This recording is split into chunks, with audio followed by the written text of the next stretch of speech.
Shadow the Hedgehog has a much darker personality than Sonic the Hedgehog. In Sonic the Hedgehog, your typical mission was to go out and beat the bad guys. But in Shadow the Hedgehog, it gives the players a choice to either take the side of the good guys or to take the side of the bad guys, giving the player the option to choose in the game. Previously on this channel, we talked about Sonic 06, the worst Sonic game of all time. It's the worst game. It's the worst game of them all. Let's just go ahead and truck it back to look how silly this is! Are they gone? You have to like do...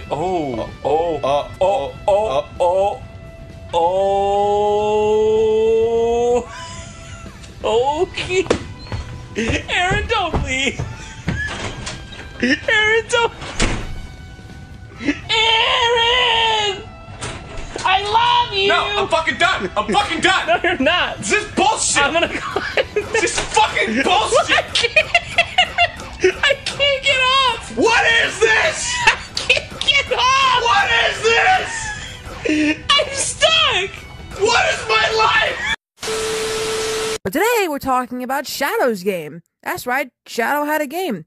It's a good game. You know, I mean, it's a good game. Back then, it was bashed really bad. That's very rude. Shadow's goated. I'll have you know, I'm 100% sure that Keanu Reeves played this game to prepare for his role as Shadow the Hedgehog.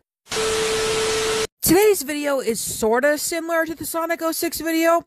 I will be talking about the development and the reception, but also, I'll be asking a question. Did this game deserve to be bashed by critics? Let's find out. Shadow the Hedgehog's game was developed by Sega Studios USA, the now defunct United States division of Sega's Sonic team, and it was published by Sega, obviously. Sega first revealed the game and its tagline, Hero or Villain, You Decide, at the March 8, 2005 inauguration of Sonic the Hedgehog Into the Walk of Game. Get it? Yeah.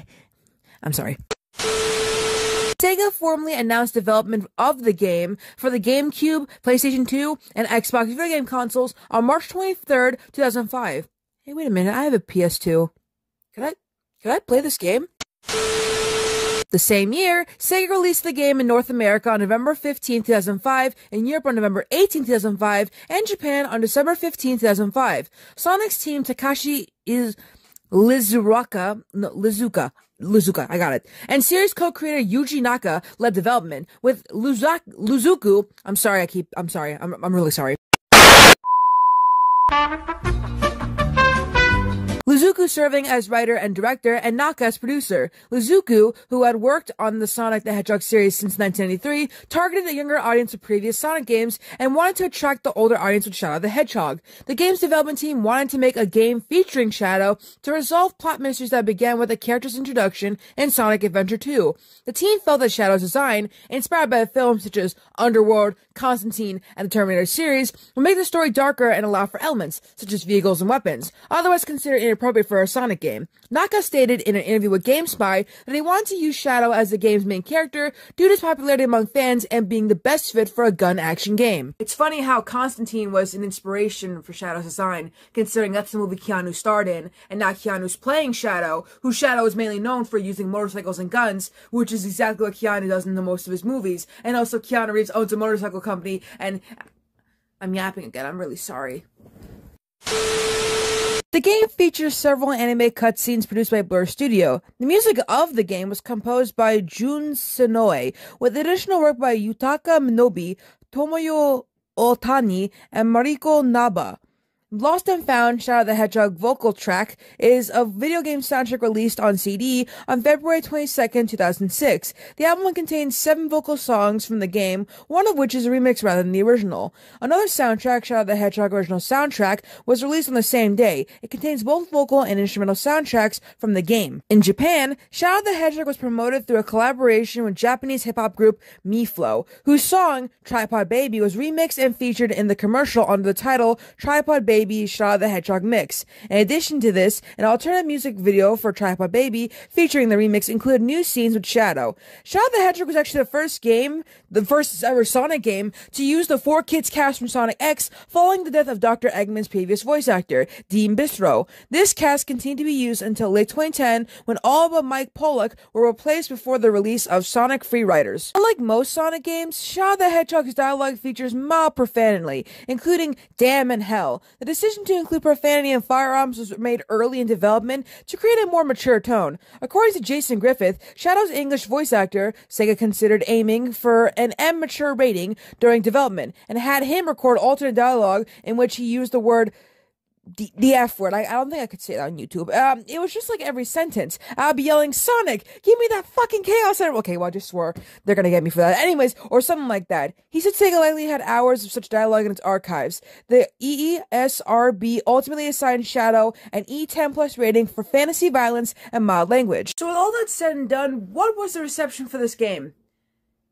Well, it was mixed or average. You see, Shadow the Hedgehog on the GameCube received mixed or average reviews, while on the PlayStation 2 and Xbox versions, it received generally unfavorable reviews from critics on reviewer aggregator Metacritic, many of which were highly critical of its gameplay mechanics and differences from other Sonic games. However, it was voted the best game of 2005 in the official Jetix Magazine Reader Awards and named the best platformer of 2005 by Nintendo Power Readers, receiving more votes than the staff's choice, Sonic Rush. Shadow the Hedgehog was also a commercial success.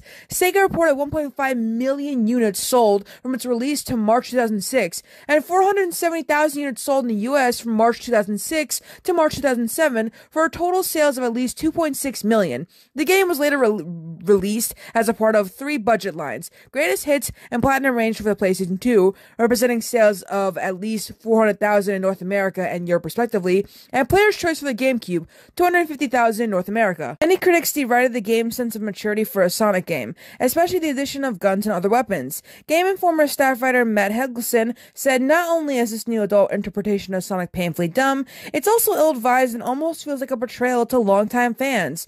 Eurogamer staff writer Tom Bramwell felt that the game's other selling point, its darker edge, is not really meant for us. G4's X-Play and GameSpy staff writer Patrick Kilpick thought similarly. In contrast, Nintendo Power staff writer Steve Thomason rated the game 8.5 out of 10, stating, "This darker take on the Sonic universe succeeds for the most part, giving the series a bit of an edge without going overboard on violence." Additionally, official Xbox Magazine assured readers, "Don't worry, Shadow the Hedgehog isn't half as urban or quite as gangsta as it first seems." Helgeson planned the game's laughable plot, saying it makes no sense and that various Sonic conventions undermined its attempts to mature or edgy, to be mature or edgy. I can't read today.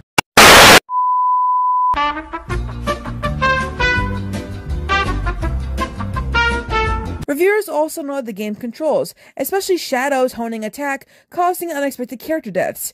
Game Informer's Matt Helgeson complained that the attack frequently sends you careening off into nothingness, resulting in cheap death after cheap death. Nintendo Power, X-Play, Eurogamer, official Xbox Magazine, and GameSpy agreed. Other complaints focused on the mechanics of weapons and vehicles. Greg Mueller of GameSpot felt that the guns were nearly useless because of the lack of a target lock or manual aim, combined with an ineffective audio aim. IGN staff writer Matt Casamasina, OneUp.com staff writer Greg Stewart, Game Informer, X-Play, GameSpy, and London's The Times also criticized the mechanics of Shadow's weapons, vehicles, and other aspects of the game controls. However, Thomason said that blasting Shadow's foes with the wide variety of weapons at his disposal is just plain fun. The level design, though, received mixed comments. Mueller called some levels extremely frustrating. Helgeson stated that the fast-paced levels are poorly designed, and Andrew Reiner, who wrote the second opinion review for Game Informer,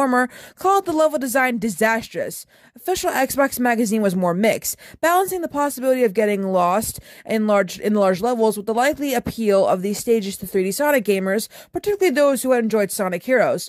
Game trailers found that the levels are either dark and urban or bright and psychedelic. Either way, they do fit well into the Sonic universe. They're loaded with speed ramps, loops, and absorbent of other boosts that rocket Shadow like a pinball. Bettenhausen included the classic run-like-hell roller coaster design philosophy of some stages in his limited praise. Casamanissa disliked the stupid level design, saying that just because they dazzled players 6 years ago does not mean that Sonic Team can copy and paste exactly the same loops and spins into each new franchise iteration and expect everyone to be happy with the outcome. GameSpy observed that their areas are much less open than in the previous Sonic games, but the level designers haven't taken advantage of the constraints. Nintendo Power singled out the difficulty of the missions that require the player to locate objects. Critics did praise the game's replay value, applauding the many possible paths that a player may take through the game. Game trailers stated, "This choose-your-own-adventure style gives the game replay value that many platformers lack." The Australian publication Herald Sun, Nintendo Power, and official Xbox magazine thought that similarly. GameSpot praised the variety of alternate endings, but concluded that the gameplay isn't fun enough to warrant playing the game through multiple times. Bettenhausen thought that the morality system felt artificial, but said that it extended the game's replay value. So, did the game deserve to be bashed by critics? I'll get back to you on that.